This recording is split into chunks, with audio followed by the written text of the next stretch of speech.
प्यारे बच्चों, अब तक हमने जाना कि आंकड़े क्या होते हैं। आज की वर्कशीट में हम इन आंकड़ों को दंड आलेख के रूप में निरूपित करना सीखेंगे, यानी डेटा को कैसे बार ग्राफ के रूप में रिप्रेजेंट करते हैं, यह सीखेंगे। दंड आलेख या बार ग्राफ बनाने से पहले चलिए दो दोस्तों से मिलते हैं जो एक्स एक्सिस यानी एक्स अक्ष और वाई एक्सिस यानी वाई अक्ष पर घूमते हैं। मैं एक सांप हूँ। मैं हमेशा दायां या बायां चलता हूँ। मैं हमेशा एक्स अक्ष पर चलूँगा, इस बात का हमेशा ध्यान रखना। और मैं एक बाज हूँ। मैं ऊपर उड़ूँगा या नीचे आऊँगा। मैं वाई अक्ष की सवारी करता हूँ। दो दोस्तों को मिलने के बाद चलिए हम वर्कशीट पे आते हैं। इस वर्कशीट में उदाहरण में हमें ये बताया गया है कि 7वीं क्लास के टीचर श्री आर के जैन ने सप्ताह के प्रत्येक दिन वर्कशीट भेजने वाले बच्चों के निम्न आंकड़े प्राप्त किए। उन्होंने पहले एक्स अक्ष बनाया, फिर वाई अक्ष बनाया। एक्स अक्ष या एक्स एक्सिस पे लिखा एक्स और वाई अक्ष या वाई एक्सिस पे लिखा वाई। इस बात का ध्यान रखा कि एक्स अक्ष पर हम दिनों के बारे में लिखेंगे और वाई अक्ष पर विद्यार्थियों की संख्या लिखेंगे। अब इस स्लाइड में ध्यान से देखिए। नीचे एक्स अक्ष पर दिन के बारे में लिखा है, सोमवार, मंगलवार, बुधवार, वीरवार, शुक्रवार और शनिवार, और वाई अक्ष पर विद्यार्थियों की संख्या के बारे में। अब क्योंकि सोमवार को 34 बच्चों ने वर्कशीट दी थी, तो सोमवार को एक बक्सा बनाया गया जिसकी हाइट या ऊंचाई थी 34। इसी प्रकार मंगलवार को एक बक्सा बनाया गया जिसकी ऊंचाई थी 28। ये 28 यानी 28 विद्यार्थियों ने मंगलवार को वर्कशीट दी। इसी प्रकार बुधवार को क्योंकि 45 बच्चों ने वर्कशीट दी, तो बक्से की हाइट 45 रख दी जाएगी। इसी तरह वीरवार को 48 बच्चों के हिसाब से बक्सा बनाया जाएगा, शुक्रवार को 39 बच्चे और शनिवार को 35 बच्चों के हिसाब से एक बॉक्स या एक बार बना दिया जाएगा। अब हम अपने प्रश्न 1 पर आते हैं। इस प्रश्न में 6 बच्चे हैं जिनका नाम ए, बी, सी, डी, ई और एफ है। इस प्रश्न में नीचे प्राप्तांक यानी मार्क्स दिए हैं, यानी बच्चों ने जो मार्क्स 50 में से लिए वो नीचे लिखे हुए हैं। इन आंकड़ों को दंड आलेख के रूप में कैसे दर्शाएंगे? सबसे पहले आप एक एक्स अक्ष बनाएंगे, वहां पर आप बच्चों के नाम लिखेंगे। उसी प्रकार आप वाई अक्ष बनाएंगे और वाई अक्ष पे लिखेंगे बच्चों के अंक। जहां एक्स अक्ष और वाई अक्ष मिलते हैं वो होता है मूल बिंदु और उसको हम 0 से दिखाते हैं। इसे हम ओरिजिन भी कहते हैं। अब हम एक्स अक्ष पर 6 बच्चों के नाम लिखेंगे।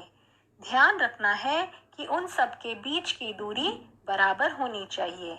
यहाँ पर मैंने 2-2 बक्से छोड़े हैं हर बच्चे के बीच में। आप चाहें तो ज्यादा बक्से भी छोड़ सकते हैं। बस इस बात का ध्यान रखना है कि सारे आंकड़े इस ग्राफ में समा जाएं। सबसे अच्छा रहता है यदि आप 2 बक्से छोड़ें। अब हम वाई अक्ष पर बिंदु अंकित करेंगे, पर इस बार मैंने एक डब्बा ही छोड़ा है।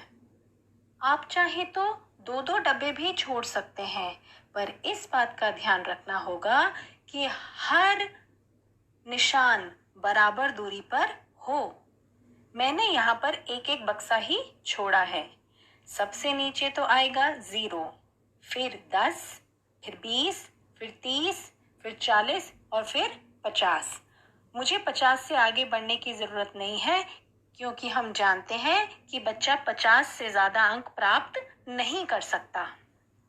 हमें क्या करना है, हम जानते हैं कि ए के 25 अंक थे, तो ए के सामने यानी ए के ऊपर एक आयत बनाएंगे जिसकी ऊंचाई 25 होगी। हमें ये ध्यान रखना है कि 25 यानी 20 और 30 के बीच की संख्या, तो उसी हिसाब से हम हाइट एडजस्ट करेंगे।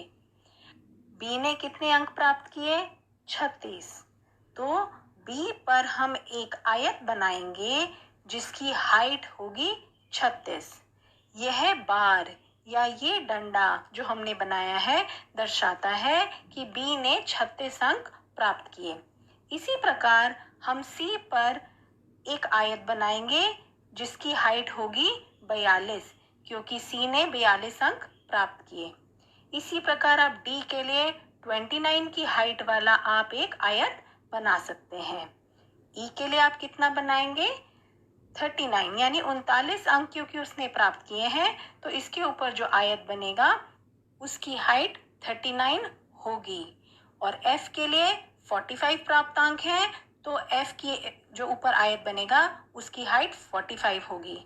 आप यहाँ ध्यान दे सकते हैं कि एक बक्से की हाइट हम मान के चल रहे हैं 10, तो 2 की होगी 20, 3 की होगी 30, 4 बक्सों की वैल्यू होगी 40 और 5 की होगी 50। अगर हमें 25 दिखाना हो तो 20 और 30 के बीच में 25 आता है, तो हमारी हाइट उसके बीच में होगी। अगर हमें 19 दिखाना हो तो 19 की हाइट यानी 20 से थोड़ी सी कम। इस बात का ध्यान रखते हुए आपने आयत चित्र बनाना अब हम प्रश्न 2 पर आते हैं। प्रश्न 2 में दिया हुआ है कि छठी और सातवीं कक्षाओं के 200 विद्यार्थियों से उनके मनपसंद के रंग का नाम बताने के लिए कहा गया, ताकि वह यह निर्णय ले सकें कि उनके स्कूल के भवन में क्या रंग किया जाए। इसके परिणाम निम्नलिखित सारणी में दर्शाए गए हैं। इन आंकड़ों के द्वारा भी हमें दंडालेख या बार ग्राफ बनाना है। तो हमेशा की तरह आप क्या करेंगे? आप सबसे पहले एक्स अक्ष बनाएंगे और इस अक्ष पर लिखेंगे विभिन्न रंगों के नाम। फिर आप वाई अक्ष बनाएंगे और वहां पर लिखेंगे विद्यार्थियों की संख्या। जब आप एक्स अक्ष पर रंगों के नाम लिखेंगे तो आपको बस ये ध्यान देना है कि उन सब रंगों के बीच की दूरी बराबर हो। मैं इस पर भी 2 बॉक्सेस छोड़ रही हूँ हर रंग के नाम के बीच में। हम 2 बक्से इसलिए छोड़ते हैं ताकि जो हमारे बार्स बने या डंडे बने उनके बीच में दूरी दिखनी चाहिए। इसी प्रकार हम वाई अक्ष पर या वाई एक्सिस पर बच्चों की संख्या लिखेंगे। सबसे पहले 0, फिर उसके ऊपर 10, फिर 20, फिर 30, फिर 40, फिर 50, फिर 60। अब लाल रंग पर जो मैं आयत बनाऊंगी उसकी हाइट कितनी होगी? 43, यानी 4 कदम ऊपर और उससे थोड़ा सा और ऊपर।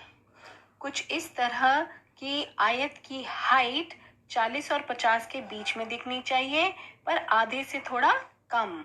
अब हम आते हैं ब्राउन कलर पर। ब्राउन कलर कितने बच्चों को पसंद है? 55 यानी 55।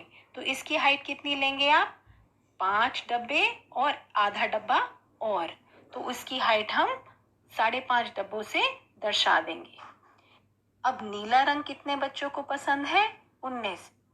तो इसके ऊपर बनने वाले आयत की हाइट क्या होगी? बिल्कुल ठीक, 2 स्टेप से थोड़ा सा कम, यानी 20 से 1 कम। इसी प्रकार काले रंग को पसंद करने वाले बच्चों की संख्या कितनी है? 49। तो आप कितनी हाइट का आयत बनाएंगे इसके ऊपर? बिल्कुल ठीक, लगभग 5 बक्से, उससे थोड़ा सा कम, क्योंकि हमारे 49 स्टूडेंट्स हैं जो काले रंग को पसंद करते हैं। और गुलाबी या पिंक कलर को कितने बच्चे पसंद करते हैं? 34। तो इसके ऊपर बनने वाले आयत की हाइट होगी 3 कदम और थोड़ा सा और, यानी लगभग 3.5 कदम के करीब करीब।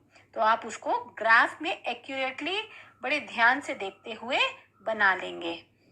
अब तो आपको अच्छे से समझ आ गया होगा। आप भी अपनी कॉपी में अलग अलग रंगों से बार ग्राफ को बनाइए या अलग अलग कटआउट्स लेके या रंगीन कागज चिपका के अपनी कॉपी को सुंदर बनाइए। तो आशा है बार ग्राफ की इस एक्टिविटी को करने में आपको बहुत मज़ा आया होगा। फटाफट काम करिए और अपनी फोटोज़ को अपने ग्रुप पर पोस्ट कीजिए। Bye bye.